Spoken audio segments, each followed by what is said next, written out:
네,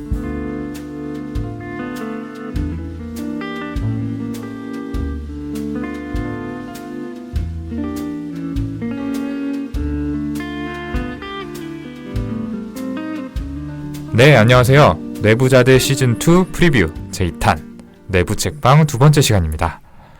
오늘 이 시간도 저희 내부자들 멤버 중에서 가장 문학적 소양이 뛰어나고 지적인 두 남자가 함께 하는데요. 소개 부탁드립니다. 네, 안녕하세요. 가장 문학적인 남자 윤희우입니다. 네, 가장 지적인 남자 오동훈입니다. 진짜 너무 인위적이라서 약간 손발이 오그라들고 있는데. 근데 생각해보면은 사실인 것 같아요. 그쵸. 뭐 딱히 저희보다 이렇게 뭐 책을 열심히 읽는다던가 좀 지적으로 보인다던가 그런 사람들 없잖아요. 약간 그런 것 같아요. 다들 뭐 방송 나가기 바쁘죠. 네, 그렇죠. 좀 세속적이랄까? 뭔가 뭐 영원 불멸의 가치를 추구하지 못하고 그저 눈앞에 어떤 이익, 명예 맞아요. 이런 것들만 쫓는 모습이 아무튼 현대인의 자화상을 보는 것 같네요. 이게 무슨 소리인지 모르겠어요. 네, 맞아요. 그래서 오늘 오전에 친구들이 모여있는 단체 채팅방이 있는데 거기서 허규영 목소리가 오전 10시 넘어서 라디오에서 나온다는 거예요. MBC 라디오 그 정지영 씨가 진행하는 라디오 있잖아요. 그렇죠. 거기에 고정해서 출연하고 있거든요. 네. 그런 거 나가고 계속 출연하다 보니까 뭐 책 읽거나 뭐 지적인 이런 거 쌓는 시간은 별로 없겠죠. 그렇죠. 뭐 대외적인 이미지 뭐 이런 게 중요할 테니까 어떤 내면의 가치에 충실하지 못할 거라고 생각합니다. 네. 시작부터 갑자기 왜 이렇게 되게 사나운 악담으로 시작을 했는데 어쨌든 이제 내부 책방 첫 번째 시간 방송이 나갔죠. 그쵸. 반응이 어땠나요? 반응이 그래도 어느 정도 마음을 먹고 기대를 많이 내려놓고 왔거든요. 그래서 정말 뜨거운 반응 감사했습니다. 워낙 기대치가 많이 낮다 보니까 그렇죠. 사실 이 정도 반응도 굉장히 뜨거웠다 이렇게 느껴지는 거죠? 네, 맞습니다. 2탄은 좀 더 뜨거운 반응 보여주시면은 이게 진짜 고정이 될 수도 있을 것 같아요. 그러니까요. 좀 활활 타오르는 그런 반응들을 보여주시면은 저희 내부자들에서 가장 지적이고 문학적 소양이 뛰어난 두 남자의 목소리를 고정적으로 들으실 수 있습니다. 네, 잡설이 너무 긴데요. 바로 본격적인 방송으로 들어가 보겠습니다. 오늘 저희가 이야기 나눌 작품 호세 엠 바스콘셀로스. 뭐 여기까지 얘기하시면은 저희 청취자분들은 오늘 작품이 어떤 건지 이미 짐작하시겠죠? 굉장히 지적이고 문학적 소양이 있으시면 알겠죠. 네, 대부분은 이제 그런 분들이실 테니까.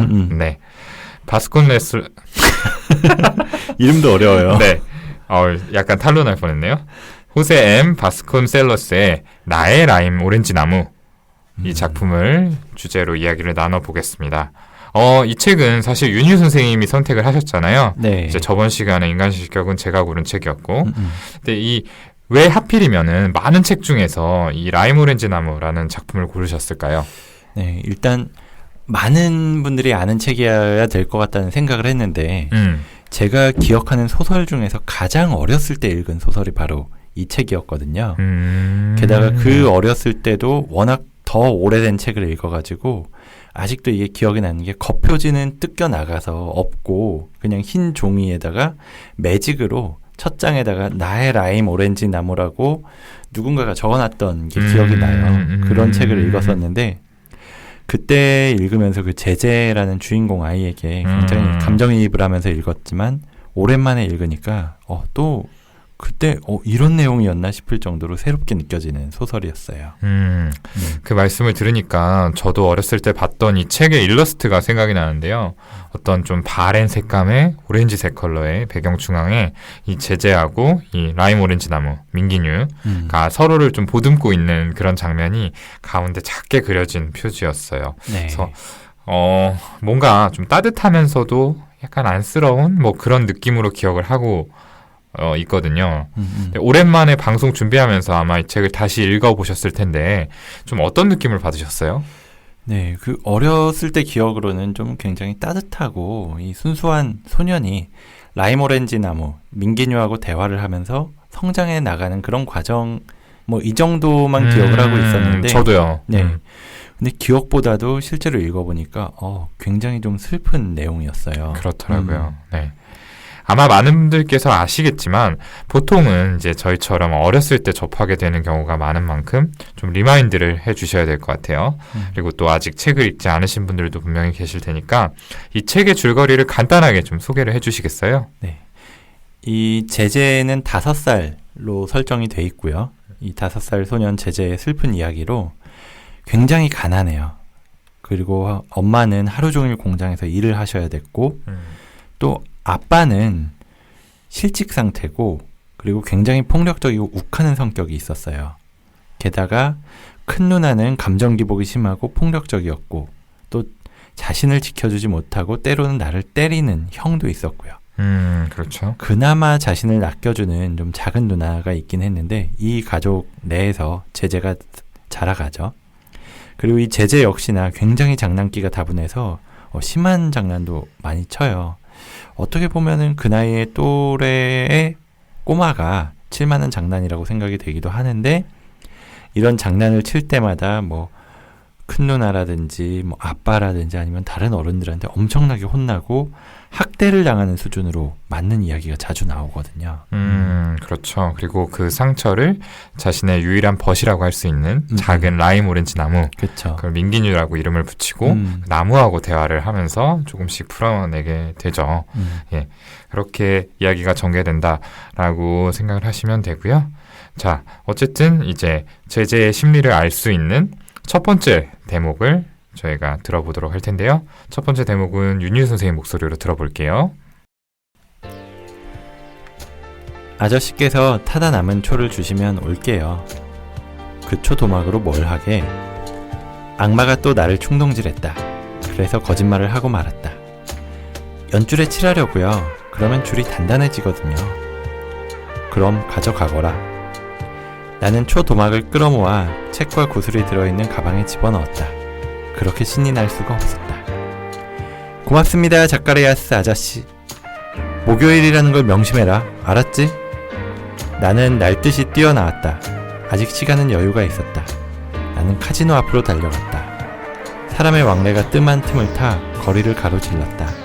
그리고 잽싸게 있는 힘을 다해 길바닥에 초치를 한 다음 다시 돌아와 카지노의 닫힌 문 앞 길거리에 앉아 기다렸다. 멀찍이 떨어져서 맨 처음 넘어지는 사람이 누구인지 보고 싶었다. 네, 방금 낭독한 부분에서 이제 화자인 나가 주인공 제제를 의미하는 게 맞죠? 네네. 네, 뭔가 이 작은 꼬마가 장난을 계획하는 장면인 것처럼 보이는데요. 방금 읽어주신 대목의 내용이 어떻게 되나요?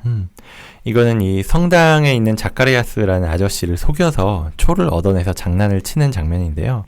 이 길바닥에다 초치를 해서 미끌거리게 만들고 그 지나가는 사람이 미끄러져서 넘어지는지 숨어서 지켜보는 모습인데 굉장히 짓궂은 장난이면서도 또 한편으로는 그냥 이 장면을 상상하면서 보면서 되게 귀여운 어린애의 장난처럼 보여요. 물론 누가 넘어지길 바라고 또 악의가 있다고 볼 수는 있지만 그래도 그 수준이 굉장히 귀엽게 느껴졌거든요. 그렇죠. 그런데 이 낭독하신 대목에서 눈에 띄는 게 어떤 내 안의 악마가 또 나를 충동질했다라고 표현을 하는 부분이거든요. 사실 이제 이 앞부분 낭독하지 않은 부분들까지 포함해서 생각을 해봤을 때 이 제제가 스스로를 일컫는 말들이 아주 쓸모없는 아이, 아주 나쁜 아이, 속에 악마가 태어나는 바람에 아무 선물도 못 받은 아이, 악질 개망나니, 아예 태어나지 말았어야 하는 아이 라는 표현들이에요. 그래서 이 속에 악마가 태어나는 바람에 아무 선물도 못 받았다. 거기서 나온 게 이제 내 안의 악마가 나를 충동질했다라는 이야기인 것 같거든요. 네. 근데 이런 표현들로 자기 자신을 어떤 일컫는다는 게 굉장히 슬픈 이야기가 아닐 수 없을 것 같아요. 맞아요. 겨우 5살밖에 안 됐다고 하셨잖아요. 근데 그런 작은 아이가 이렇게 많은 나쁜 말들을 알고 있다는 것, 그리고 그게 자기 자신을 비유하는 표현들이라는 게 어쩌면은 이 제재가 주변으로부터 계속해서 그런 이야기를 많이 들어왔기 때문에 그쵸. 그렇게 생각을 하게 되지 않았나 그렇소. 이렇게 추측을 해볼 수 있을 것 같습니다. 그러니까 너무너무 많이 들어온 이야기이기 때문에 또 어떤 속상함이라는 감정보다는 이미 무뎌진 거죠. 그래서 아무렇지도 않게 내 마음속에는 악마가 있어 이렇게 생각을 하게 되어서 이런 표현이 나오지 않았나 싶어요. 맞아요. 그래서 이 제재가 정말 가여운데요. 어린아이 때 이렇게 나쁜 말을 많이 듣거나 또는 폭력에 자주 노출되면은 아무래도 성장하는 데 나쁜 영향을 받을 수밖에 없거든요. 이렇게 방금 전에 동훈이가 이야기한 것처럼 자꾸만 자기 자신을 부정적으로 이야기하는 말을 들으면 자기에 대해서 못난 아이, 나쁜 아이 이런 생각을 갖게 될 거고 또 나는 혼나는 게 당연하다 이런 식으로 생각을 하게 될 거거든요. 그렇죠. 특히 이 나이대의 아이들은 사실 도덕관념이라는 게 거의 없어요. 그러니까 뭔가 벌을 받으면 그래서 잘못된 일이다 정도로만 인식을 하거든요. 반면에 뭐 칭찬을 들으면 잘한 일이다. 이 정도 수준의 도덕성을 가지는 게 일반적인데요. 당연히 잘못에 대해서는 혼나는 게 맞겠지만 도대체 얼마나 심하게 혼이 났기에 이 스스로를 악마라고 생각할 정도일지 그 점이 또 굉장히 안타깝게 느껴져요. 사실은 이 장난으로는 다행히 심하게 혼나지 않았지만 다른 장난을 칠 때에는 뭐 송아지가 울듯이 울었다라든지 힘이 빠져서 일어서지 못할 정도로 심하게 맞았다라고 표현된 장면들이 나오거든요. 그렇게 나쁜 의도로 장난을 친 게 아니고 어떻게 보면 귀엽게 봐줄 만한 그런 상황들도 아까 윤희 선생님이 얘기한 것처럼 학대에 가까운 그런 어떤 반응들을 어른들이 보이게 되는 거죠. 맞아요. 그래서 이 훈육이라는 게 굉장히 어려운 것 같아요. 어떻게 가르쳐야 되는지 어린아이에 대해서 잘못한 거는 어떻게 지적을 해야 되고 뭐 요새 책들도 많이 나오잖아요. 이렇게 혼내면 안 된다. 어떻게 양육을 해야 된다. 그런 것들이 굉장히 많이 나오는데 오히려 내가 경험해온 거 어렸을 때부터 자라면서 경험해온 것과 그런 책들에서 배우는 게 굉장히 다르고 또 책마다도 서로 다르잖아요. 맞아요.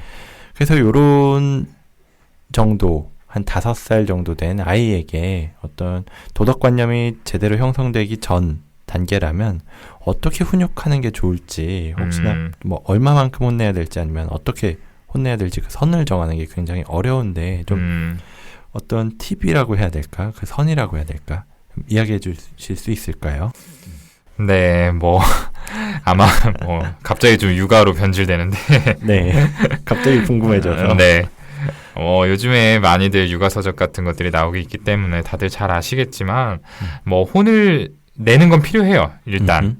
잘못한 부분에 대해서는 네가 이건 잘못했어라는 피드백은 꼭 받아야 되고요. 그래야 이제 도덕성이 형성되는 단계다라고 말씀을 드렸었죠. 근데 다만, 혼내더라도 아이가 잘못한 행동에 초점을 맞춰야지 아이 존재 자체를 폄하하거나 비난해서는 안 되는 거죠. 그러니까 예를 들어서 이 경우에 네가 이렇게 초치를 한 거는 누가 다칠 수 있기 때문에 이거는 잘못된 행동이야 이렇게 해서는 안 돼 라고 설사 아이가 알아듣지 못할 것 같더라도 이렇게 좀 차근차근 반복해서 설명을 해주는 게 필요해요. 네. 근데 보통 이제 화가 나게 되면은 넌 이런 장난을 하다니 뭐 정말 나쁜 아이구나. 너 정말 그쵸. 못됐구나. 이런 식의 좀 격한 반응들이 나가게 되는데 사실 그런 게 뭐 한두 번에 그친다면은 뭐 별다른 상처를 남기지 않을 수 있지만 이런 것들이 사실 반복이 되다 보면은 결국에 아이 마음속에는 앞서 우리가 이야기한 것처럼 제재처럼 나는 나쁜 아이고 뭐 쓸모없는 아이고 태어나지 말았어야 될 아이야. 그런 것들이 결국에는 이런 뭐랄까 아이의 존재 자체를 비난하는 것 같은 부정적인 피드백들에 의해서 형성이 되는 거거든요.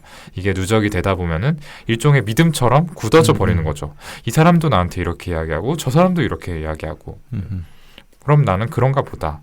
이렇게 생각을 하게 되지 않겠어요? 근데 맞아요. 이렇게 한번 형성된 자기 이미지는 사실 쉽게 바뀌지 않아요. 그래서 커가면서 또 다른 사람하고 관계를 맺는데도 많이 작용을 하게 되고요. 어떤 성취를 이루는 점에 있어서도 내가 가진 포텐셜보다 그런 것들을 충분히 보여주지 못하고 훨씬 더 적은 수준에서 머무르게 만드는 제약이 되기도 해요. 맞아요. 그러니까 이런 것들은 좀 피해야 되겠죠. 네. 맞습니다. 그래서 실제로 뭐 외래 장면에서나 이런 데서도 굉장히 좀 많이 접하는 것 같아요.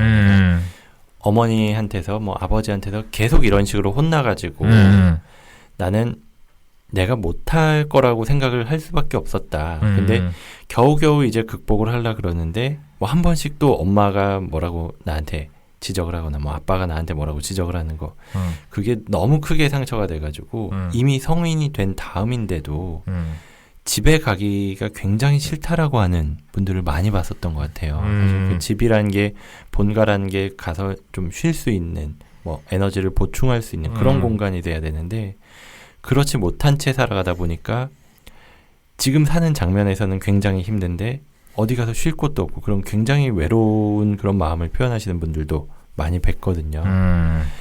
그래서 뭐 이미 그런 경우에는 다 좀 지나가 버린 일이기 때문에 굉장히 과거의 일이기 때문에 어떻게 바꿀 수는 없다고 하더라도 지금에 와서라도 사실은 이런 너를 비난한 게 아니다. 너의 그 잘못된 행동을 지적을 한 거다. 요렇게 해야 되는데 그게 참 어렵죠. 동리가 말한 것처럼 감정이 실리다 보면 막 계속 말을 하는데도 안 따르니까 화가 나다 보면은 말이 계속 엇나가는 거죠. 그렇죠. 그리고 이런 점들을 알고 뭐 명심하고 내가 다음부터는 이러지 말아야겠다 이렇게 생각을 하더라도 사실은 내가 어린 시절에 경험한 바들이 굉장히 또 크게 작용을 해요. 그래서 나도 모르게 내 안에 체득되어 있던 방식들이 이렇게 불쑥불쑥 나가는 경우가 많거든요. 네. 그래서 또 하나 드리고 싶은 말씀은 설사 부모의 입장에서 그런 것들이 좀 뜻대로 바로바로 잘 되지 않고 아이한테 한번 상처를 주었다고 하더라도 또 부모님 입장에서 너무 자책하기보다는 뭔가 연습을 해나간다는 생각으로 좀 계속 잘 안 되더라도 다음번에는 이렇게 해보자. 이렇게 좀 마음을 먹어주셨으면 해요. 네. 그래서 이미 지나간 부분들은 사실은 어떻게 할 수 없는 거고 앞으로 또 좋은 경험으로 그걸 덮어주면 되는 거거든요. 그러면 이제 아이는 얼마든지 뭐랄까요. 또 안 좋은 경험을 딛고 일어날 수 있는 탄력성이라는 게 있기 때문에 네. 좋은 경험을 하게 되면 또 그 안에서 좋은 싹들이 자라날 수 있는 가능성이 많아요. 네. 그러니까 한번 지나간 나의 양육에 대해서는 너무 자책하지 말고 다음번에 잘해주자. 또 한번 연습해보자. 이런 마인드가 중요할 것 같아요. 네, 좋습니다. 오늘은 저희가 나의 라임 오렌지 나무를 읽으면서 이야기를 하고 있는데요. 이런 많은 정말 많이 혼나고 그리고 나쁜 어떻게 보면 귀여워 보이기도 하는 그런 장난들을 많이 치고 있는 이 제재에 대해서 이야기를 하고 있는데 한번 다음 장면에서는 또 제재의 어떤 모습이 보일지 이번에는 저와 오동훈 선생님이 같이 낭독을 해보도록 하겠습니다.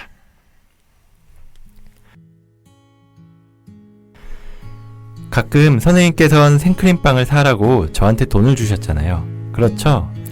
매일 주고 싶었어도 네가 종종 사라져버렸어. 전 매일 받을 수가 없었어요. 왜? 간식을 사오지 못하는 다른 애들이 있으니까요. 선생님은 핸드백에서 손수건을 꺼내 나 몰래 슬쩍 눈물을 닦았다. 선생님, 올빼미를 못 보셨어요? 올빼미가 누군데? 저만큼 작은 흑인 여자예요. 꼭대기에 머리를 틀어 끈으로 묶으네요. 아, 도로틸리아 말이구나. 네, 선생님. 도로틸리아는 저보다 더 가난해요. 다른 여자애들은 그 애가 깜둥이인데다가 가난뱅이라서 같이 놀려고도 하지 않아요.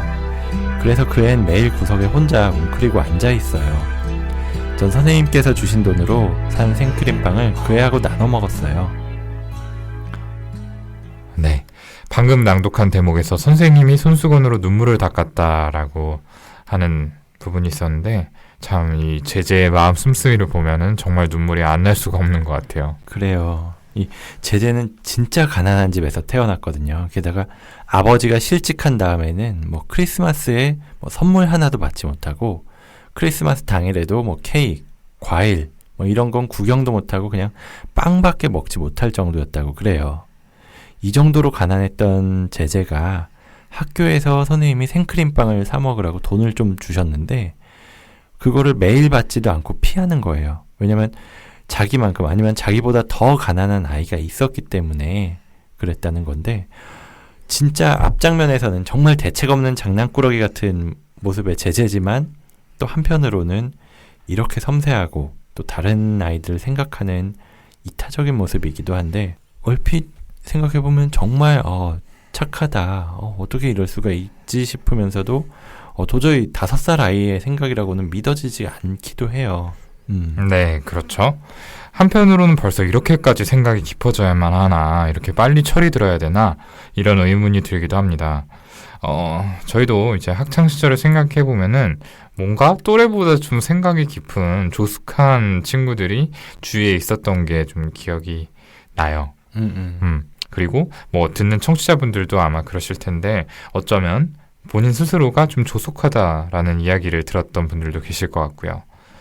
흔히들 이제 의젓하다, 예의 바르다라고 이야기를 하는데 사실은 너무 어린 나이에 이런 모습이 나오는 거는 꼭 좋은 것만은 아닐 수도 있어요.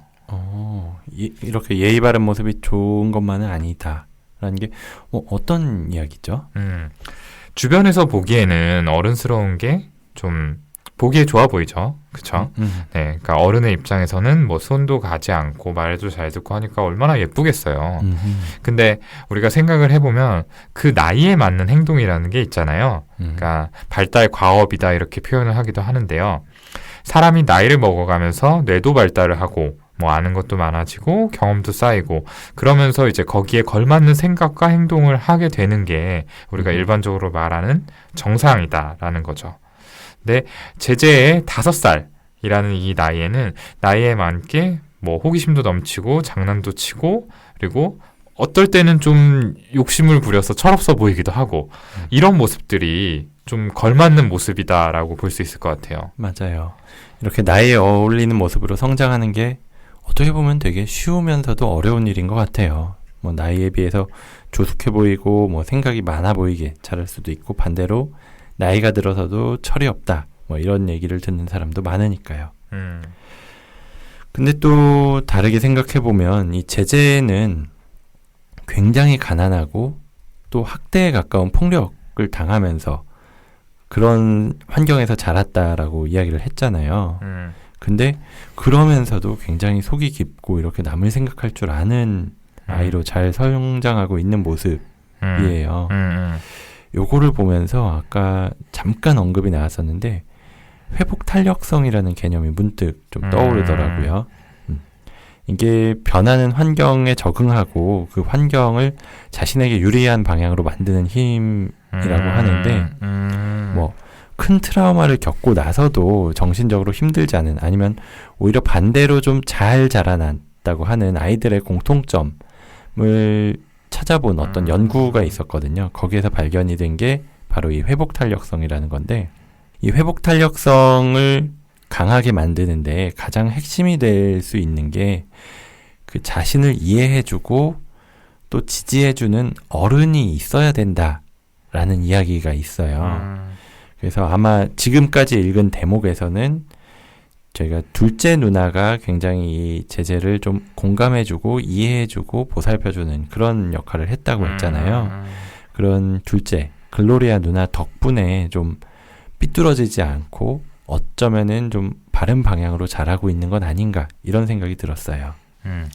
맞습니다. 또 윤유 선생님 얘기를 들어보니까 제재의 모습이 꼭 어떤 그런 속 깊은 모습이 나쁘게 볼 게 아니라 또 이 회복 탄력성의 개념에서 봤을 때 그런 것들이 또 잘 되어 있는 아이라서 이런 모습으로 표현이 될 수도 있겠다 뭐 이런 생각도 드네요. 그러니까 폭력적이고 가혹한 환경 안에 있지만 제재한테는 좀 정서적으로 기댈 곳이 남아 있었다 이렇게 볼 수 있겠는데요. 사실은 이제 작은 라임 오렌지 나무, 이 민기뉴를 붙잡고 속내를 털어놔야 될 정도로 굉장히 외로운 친구지만 방금 말한 뭐 글로리아 누나, 작은 누나죠.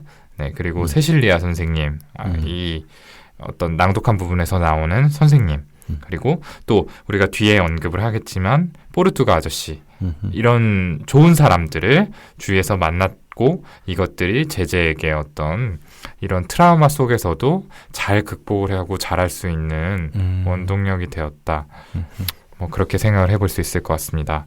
그리고 조금 더 구체적으로 들어가 봤을 때 이 사람들과의 관계에서 충족된 애정 욕구가 제재 스스로를 조금씩 가치 있는 사람이라고 인식하게 만들어준 거 아닐까라는 생각이 들어요.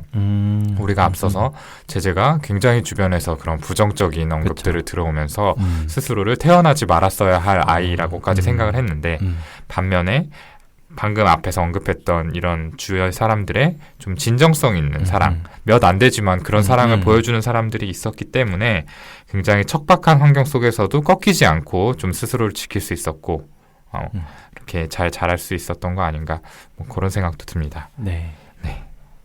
좋습니다. 그러면 이제 세 번째 파트, 오늘 준비한 마지막 부분도 한번 낭독을 해보도록 하겠습니다. 이 부분도 저와 윤유 선생님이 좀 나눠서 읽어볼게요. 그런데 아빠는 날 자꾸자꾸 때렸어요. 뽀르뚜가, 걱정 마세요. 나는 엉엉 울었다. 걱정 마세요. 죽여버릴 거니까요. 무슨 소리 그렇게 해? 네 아빠를 죽이겠다고? 네, 죽일 거예요. 이미 시작했어요. 벅존스의 권총으로 빵 쏘아 죽이기는 그런 건 아니에요. 제 마음속에서 죽이는 거예요. 사랑하기를 그만두는 거죠. 그러면 그 사람은 언젠가 죽어요. 상상력 한번 대단하다 너. 말을 그렇게 하면서도 치근한 마음은 숨기지 못했다. 그런데 넌 나도 죽이겠다고 했잖아. 처음엔 그랬어요. 근데 그 다음엔 반대로 죽였어요. 내 마음에 당신이 다시 태어날 수 있게 그렇게 죽였어요. 제가 좋아하는 사람은 당신밖에 없어요, 뽀르뚜가. 당신은 내 하나밖에 없는 친구예요. 저한테 딱지랑 음료수랑 케이크랑 구슬 같은 것들을 사줘서 이러는 건 아니에요. 정말이에요. 네, 두 사람의 대화로 이루어진 장면인데요. 이 부분은 또 어떤 내용일까요? 네, 이 장면도 굉장히 좀 슬픈 장면인데요. 어떤 하루는 이 제재가 돈이 없어서 친구들을 만나러 가지도 못하고 또 엄마랑 큰 누나는 돈을 벌러 나간 상황이었어요. 그래서 그때 시무룩하게 아버지가 앉아 계셨기 때문에 좀 위로를 하려고 노래를 불렀어요. 근데 제재는 그냥 길거리에서 들은 노래를 그대로 부른 거였기 때문에 뭐 뜻도 제대로 모르는 그런 가사였는데 그 가사 내용이 굉장히 선정적이었어요. 그래서 그 노래 가사 때문에 아버지가 그걸 듣고 심하게 화를 내면서 엄청나게 때렸어요, 제재를. 그래서 나는 아빠를 좀 기운내게 해드리려고 좋은 뜻에서 불렀는데도 굉장히 얻어맞으니까 엄청 화가 나고 아버지를 미워하기 시작하는 거죠. 그랬겠죠. 그런 다음에 제재는 이후에 포르투갈 할아버지인 마뉴엘이라고 해서 뽀르뚜가라는 별칭으로 부르는데 그 할아버지를 만나서 친해지게 되고요. 저희가 앞선 장면에서도 살짝 언급을 했었는데 이 포르투가 아저씨는 어떤 인물일까요? 네, 그 배경이 되는 브라질은 포르투갈의 식민지였고 그 포르투갈 사람들은 잘 사는 사람이었거든요. 뭐 실제로 가장 멋있는 차를 타고 다니는 사람이기도 했고 또 동네 사람들은 그래서 좀 싫어하는 할아버지였는데요.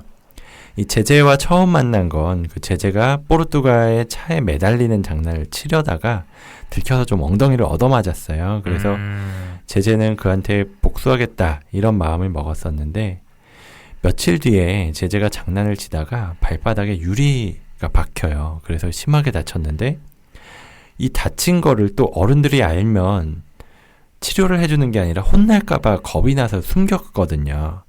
그래서 숨겼는데 너무 심하게 다치니까 쩔뚝쩔뚝 걸어다니는 거를 이 포르투가가 지나가다가 보고 병원에 데려가서 고쳐줘요.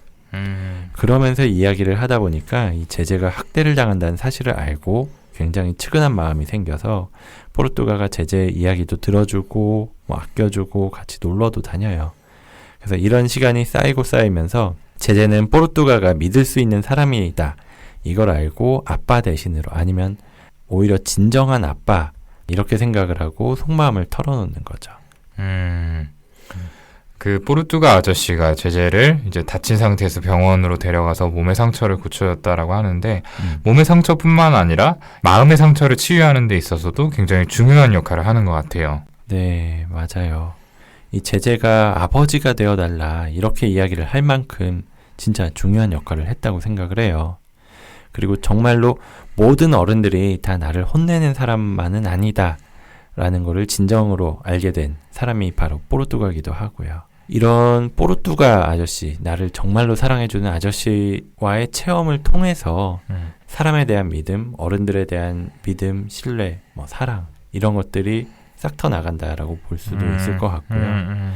또 한편으로는 문득 그러면서 궁금해지는 게 이 뽀르투가 아저씨도 사실 제재가 자기 차에 장난을 치고 막 이러니까 때리기도 했지만 그 다음에는 굉장히 좀 보살펴주고 사랑을 주고 그랬잖아요. 근데 오히려 친아버지인 아버지는 조금만 잘못을 해도 굉장히 때리고 좀 전에 말한 것처럼 선정적인 노래를 불렀다는 것만으로도 이유를 듣지도 않고 엄청나게 때리고 이런 모습을 보이는데 이렇게 아이한테 좀 폭력적인 아빠가 되는 거에는 또 어떤 이유가 있을까요?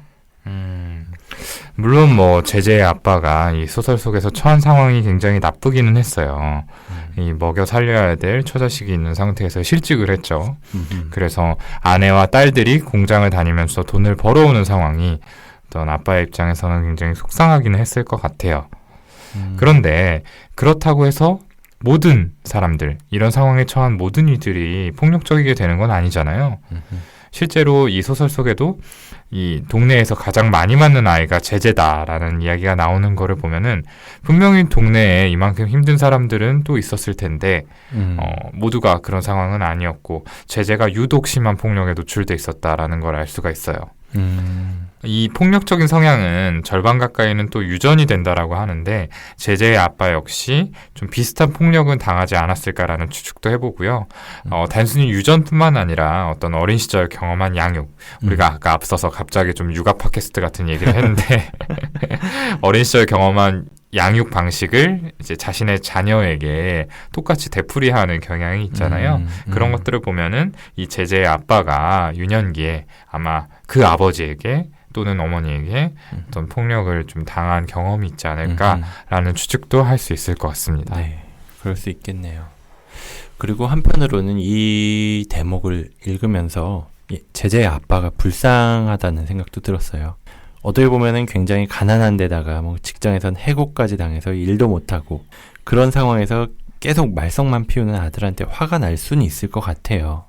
하지만 그래도 이 아빠는 제재의 마음을 들여다보지 못하고 또 자신을 위로하려는 제재를 오히려 때렸기 때문에 믿음까지 완전히 잃어버렸죠. 사실 뭐 제재의 입장에서는 아무 잘못도 안 했는데 부당하게 맞았으니까 아버지를 죽이고 싶다 막 이런 마음까지도 들 수 있었을 거고요. 그리고 이 말이 굉장히 좀 슬펐어요. 제재가 아버지를 정말로 죽이겠다, 실제로 물리적으로 죽이겠다라는 생각을 한 게 아니라 더 이상 사랑하지 않을 것이다 라고 선언을 하는 게 너무 좀 가슴이 아프더라고요. 그러면 마음에선 죽는다. 뭐 이런 얘기를 했었죠. 네. 네. 이제 반면에 이 아빠와 대비되는 뽀르투가 아저씨는 제재에게 결핍되어 있던 어떤 실제 아빠를 대신하는 환상 속의 아빠의 모습을 구현한 인물이다라고 볼 수 있을 것 같습니다. 제재 얘기를 굉장히 따뜻하게 들어주고 선물을 하기도 하고 굉장히 사랑을 베풀죠. 네. 이 뽀르투가 아저씨가 제재에게 소풍을 가자고 제안을 하면서 넌 뭘 제일 좋아하니? 라고 물어보는데 제재가 내가 제일 좋아하는 건 당신이에요, 뽀르투가. 이렇게 대답을 해요. 참 이 장면만 봐도 굉장히 뭉클하죠. 네. 이제 제재가 뽀르투가를 어떻게 생각하는지를 잘 알 수가 있는데 근데 너무나 잔인하게도 이 뽀르투가가 기차에 치이는 사고를 당해서 사망을 하게 됩니다. 정말 갑자기. 그렇죠. 그러니까 제재 입장에선 드디어 서로를 가장 아껴주는 어찌 보면은 제재한테 있어서 첫 번째 사랑이라고 부를 만한 관계를 찾았는데 이거를 얼마 못 가서 상실해버리고 만 거죠.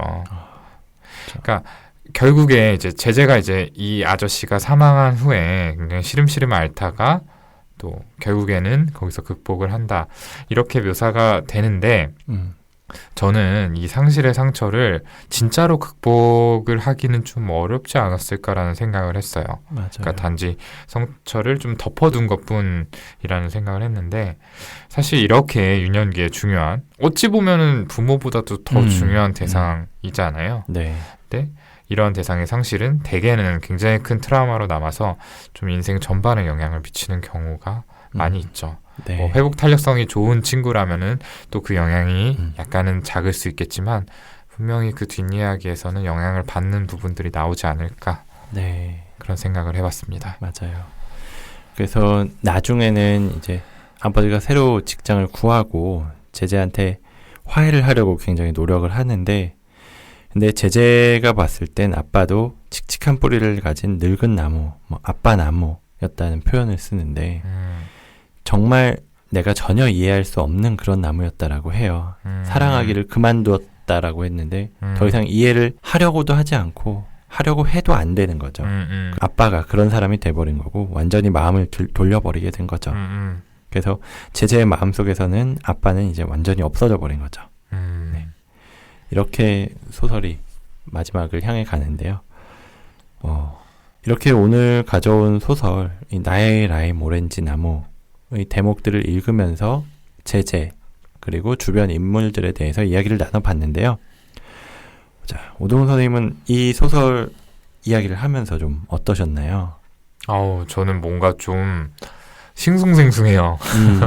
그러니까 저희가 이제 서두에 말씀을 드렸던 것처럼 제 기억 속의 라임 오렌지 나무는 좀 더 따뜻한 느낌이었는데 다시 내용을 되짚으니까 정말 가슴 아픈 대목들이 많더라고요. 그래서 사실 사람이란 진통을 겪으면서 성장하는 거다라고 이야기를 하는데 안 그래도 이 제재라는 친구가 상처가 많았잖아요. 근데 그런 친구에게 정말 견디기 어려운 가혹한 시련이 계속되는 건 아닌지라는 생각도 듭니다. 네. 이 소설 말미에 이사를 앞둔 제재의 아버지가 새 집에서는 오렌지 나무를 많이 심어줄게. 그러니까 집을 떠나는 걸 슬퍼하지 말아라. 나무와 이별하는 걸 슬퍼하지 말아라. 이렇게 이야기를 하는데요. 이때 제재의 대답이 인상적이에요.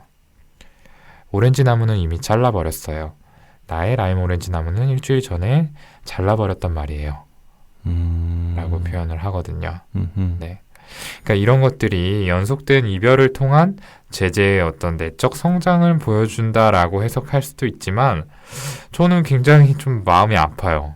이 부분들이. 네, 맞아요. 뭐랄까요? 그러니까 이 라임 오렌지 나무가 대표하는 게 뭐 어린 시절의 환상? 약간 이런 것들이라고 생각을 해요. 그래서 이 환상을 떠내보낸다는 거는 이제 어린아이로서의 철없음을 벗고 현실로 들어간다? 이런 느낌인데요. 뭐 저는 제재가 좀 더 오랫동안 어린아이에 머물렀어야 하지 않았나라는 생각이에요. 이 소설 마지막에 작가가 이제 이렇게 써놨거든요. 사랑하는 포르투가 저는 너무 일찍 철이 들었던 것 같습니다. 영원히 안녕히 이렇게 써놓은 대목이 있는데 이 부분만 봐도 이 모든 것들이 제재에게는 너무 이르지 않았나. 맞아요. 네, 이런 것들을 겪더라도 조금 더 뒤였으면 어땠을까라는 생각이고요. 그냥 이런 경험들이 제재에게 어떤 영향을 미쳤을지가 궁금해요. 그래서 이 작품이 3부작이라고 하더라고요. 네, 라임 오렌지 나무가 제일 첫 번째 어린 시절 얘기를 담고 있고 그 뒷이야기를 담은 두 편의 소설이 더 있다고 하는데 거기서 묘사되는 제재의 성장한 후의 모습은 어떤 걸지 그것도 좀 많이 궁금했습니다. 네. 그것도 굉장히 궁금해지네요. 저도 이 책을 다시 읽으면서 굉장히 슬펐어요. 지금 오동훈 선생님 울고 계신 것 같은데. 부정하지 않겠습니다. 네.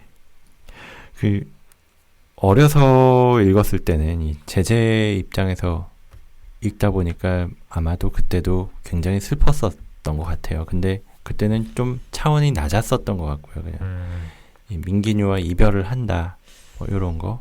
내가 사랑하는 포르투갈 아저씨가 죽었다, 뭐 이 정도의 슬픔이었었던 것 같은데 지금 와서 읽으면서는 이 제재의 마음도 더 그 슬픔이 더 크게 느껴지기도 하고 또 중간에 아빠 이야기도 언급을 했는데 이 아빠의 폭력에 대해서는 옹호할 마음이 있는 건 아니지만 또 아빠도 나름대로의 그 슬픔을 가지고 있다는 것도 느껴지고 제재가 내 아들이 나를 사랑하기를 멈추고 등을 확 돌렸을 때 그 아빠의 그 슬픔도 또 굉장히 강하게 느껴지고. 맞아요. 그런 관점에서 또 생각해 볼 수 있을 것 같아요. 네.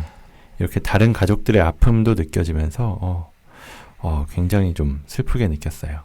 그리고 이렇게 준비하다 보니까 저도 모르게 굉장히 슬픈 내용의 책을 연달아서 하고 있는 것 같은데 근데 한편으로 뭐 이런 책을 읽고 막 공감을 하고 막 그러면서 막 눈물을 흘리고 그러고 나면은 뭐 겉으로 눈물이 나기도 하고 아니면 적어도 속으로 울고 나면 좀 카타르시스라는 게 있다고 해요. 좀 정화되는 느낌이 난다고 하는데 요런 감정이 들 때 한 번씩 좀 눈물이 나고 아니면은 이 방송을 듣고 다시 한번 나의 라임 오렌지 나무를 읽어보신다면 아마 눈물이 나시는 분들도 꽤 있을 거예요. 그러고 나면 좀 마음이 어느새 나도 모르게 약간은 정화되는 조금 맑아지는 그런 걸 경험하실 수도 있을 것 같아요. 네, 좋습니다. 오늘 내부 책방 두 번째 시간은 나의 라임 오렌지 나무에 대해서 이야기 나눠봤는데요. 좀 어떻게 들으셨는지 모르겠어요. 그래서 첫 번째 방송 때 저희가 말씀을 드렸지만 이미 책을 읽으신 분께는 그 의미를 한 번 더 곱씹고 다시 그 책을 찾아볼 수 있는 그런 계기가 되었으면 좋겠고요. 아직 이 책을 접하지 않은 분이 계시다면은 지금 바로 서점으로 달려가실 수 있는 책을 읽고 싶게 만드는 그런 방송이기를 소망합니다. 네.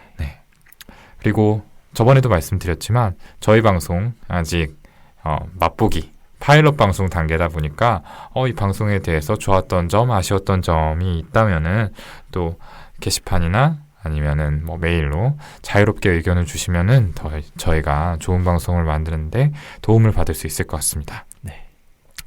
그러면 저희 지적인 남자 둘은 이쯤에서 물러가고요. 다음 시간에 더 재미있고 흥미있고 유익한 컨텐츠 꽉꽉 눌러 담아서 다시 찾아뵙도록 하겠습니다.